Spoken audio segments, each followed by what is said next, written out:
Disclaimer. The people in the newscast are definitely, probably, maybe not reading a script, but instead are reading the newscast for today. With that out of the way, let's get on to the news. Welcome to Good Morning Europe. We have some shocking news directly from London and Paris. Stay tuned for more. This is Good Morning Europe, with your host Andrew Tony Debrescu and his co-anchor Joey Helsley. Also starring Najia as camera woman, Caleb Noggle as Frederick Lazy, and Hannah Bennett as Angel Fleer. This is Good Morning Europe. Oh, hello. Didn't see you there. Say something. Good Morning Europe is sponsored by Muncheneer's hot chocolate. If it's not chocolate, it's not hot. Anyway, this just in. Just outside Paris, in the suburb of Saint-Antoine, a barrel of red wine dropped and burst in the street, right outside Monsieur Defarge's wine shop. People are going crazy all over the street. However, there is a little roughness. Rather, everyone seems to be laughing along and sharing with their little ones, drinking the wine mixed with the dirt and the ground. That's right, Europe. But hey, don't believe our word for it. We've got eyewitnesses at the scene. And now to Frederick Lazy for his interview at the scene.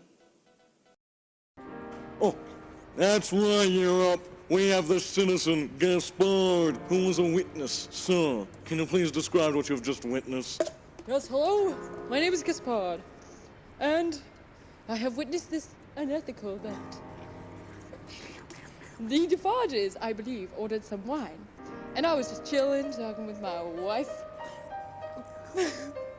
when I saw this poor fellow man knock over the Defarges' wine. Immediately afterwards, every person near me, including the babies, ran to the spill.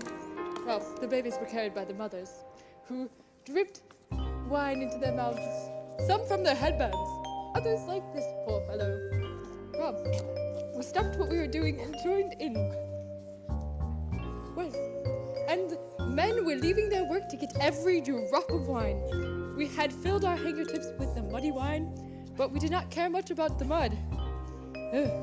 We let nothing get in the way of our satisfaction here. Well, I can see this is very chaotic. Gaspard, I'm glad you got to drink some of the wine and witness this event. Thank you for your time.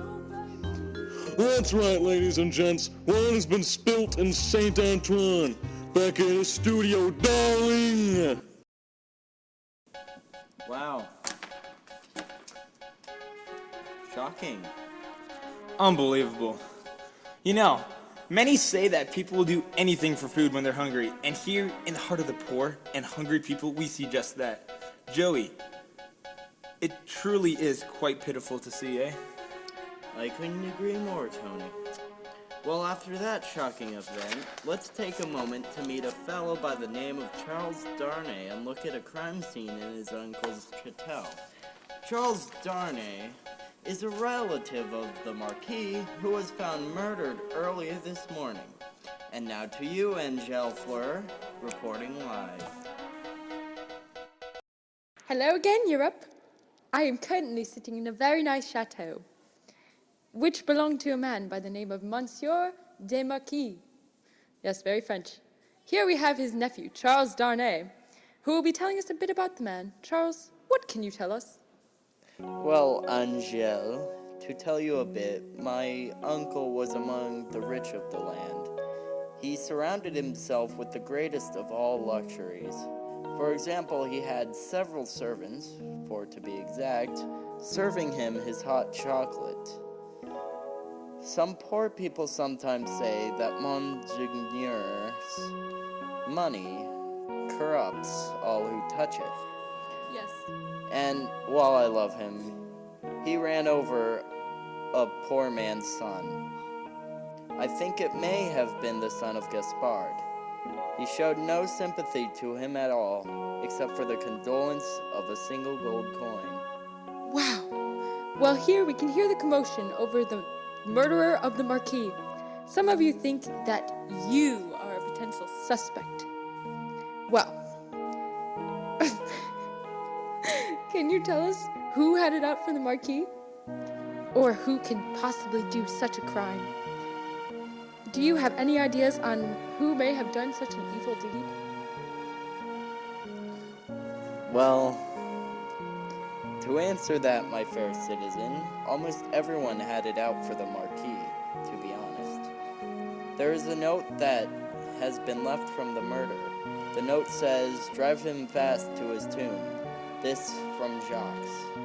And although this murder claims to be done by a man named Jacques, we cannot find anyone with the name.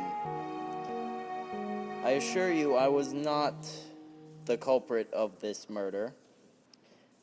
We believe it may be an oncoming group of rebels. However, until we have solid evidence, we cannot say anything. Wow. Well, there you go, a man with quite a story to tell. Anyway, Tony, you're up next. Well, thanks for that, Angel. Moving on. As if the revolutionary situation between the First and the Third Estate isn't enough, there recently was a group of strong-willed revolutionaries who attacked the heavily guarded Bastille prison in Paris. Currently, some scattered reports claim that potential suspects are Monsieur and Madame Defarge, owners of the wine shop in Saint Antoine. Intention is not directly known, and some reports claim that the governor of the jail was murdered inside the prison along with some workers. However, someone believes that he may have seen them digging something out near the 105 North Tower.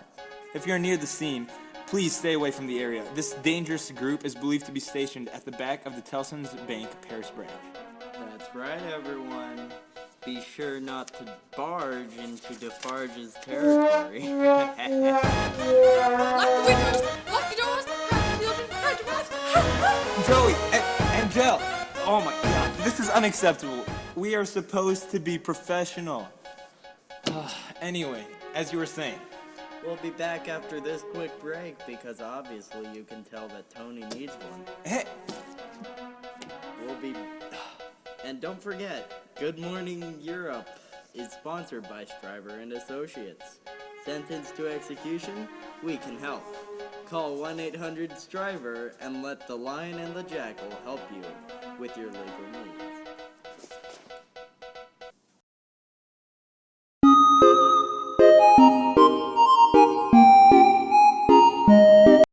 I do say, old chum, are you perchance privy to the knowledge as to which individuals would quite fancy this fine caviar, aged wine, exquisite hors d'oeuvres, and luxury pampering? I haven't the faintest. Whom? The poor people.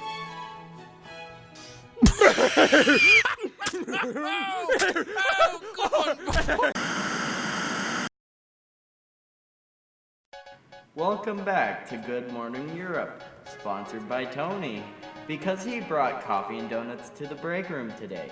And right. Without my coffee and donuts, I may not have been here reporting today. My pleasure. Anyway, we bring you shocking news of a man today. Charles Darnay, the nephew of the recently murdered Monsieur the Marquis, was arrested today. Darnay, being part of the Marquis family line, is considered to be a threat to the Republic, despite a clean record.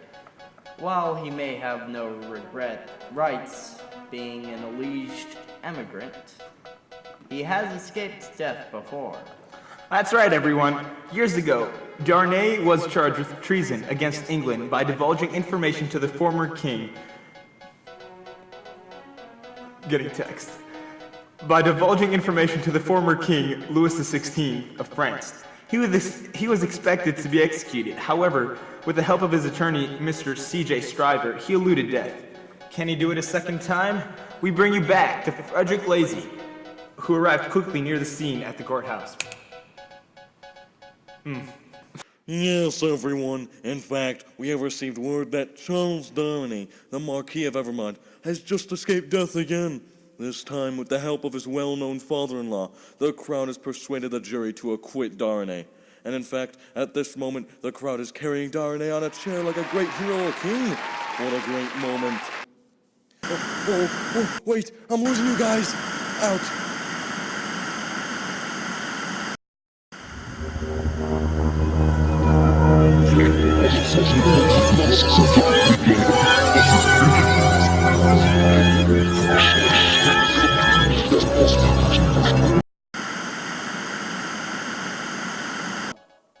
That was, nice.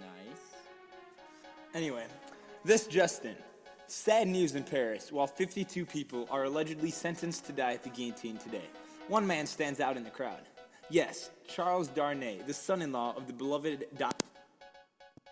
Alexander Manette himself. He was accused by the Defarges and unbelievably also by Dr. Manette himself. However, the Manettes denounced these claims. He was quickly rearrested, and at his second trial, the worst of the worst had happened. Darnay had finally been sent to execution within 24 hours. Monsieur Defarge testified against Darnay, stating that back before Manette's imprisonment, the Marquis raped a young woman who happened to be the sister of a rebel named Madame Defarge, who was a lone survivor. He told Dr. Manette to heal the young woman. However, Manette, despite his efforts, was not able to save this young woman. Dr. Manette, for not saving her, was then sentenced to imprisonment in the Bastille for 18 long years by the Marquis. Darnay could not escape death at this time. Please pray for his family as they will go through this tough time. Our thoughts and prayers go out to the Manettes. I can only imagine how tough life would be now without Charles. Hopefully, Dr. Manette will not go back to making shoes. Wait, this just in. Darnay, is he dead? Don't forget that a man looked a lot like him by the name of Sidney Carton. Plus, the Manettes are nowhere to be found. Was this a sacrifice, and for real? Will this actually end happily ever after? Stay tuned for more news on this event, only on Good Morning Europe.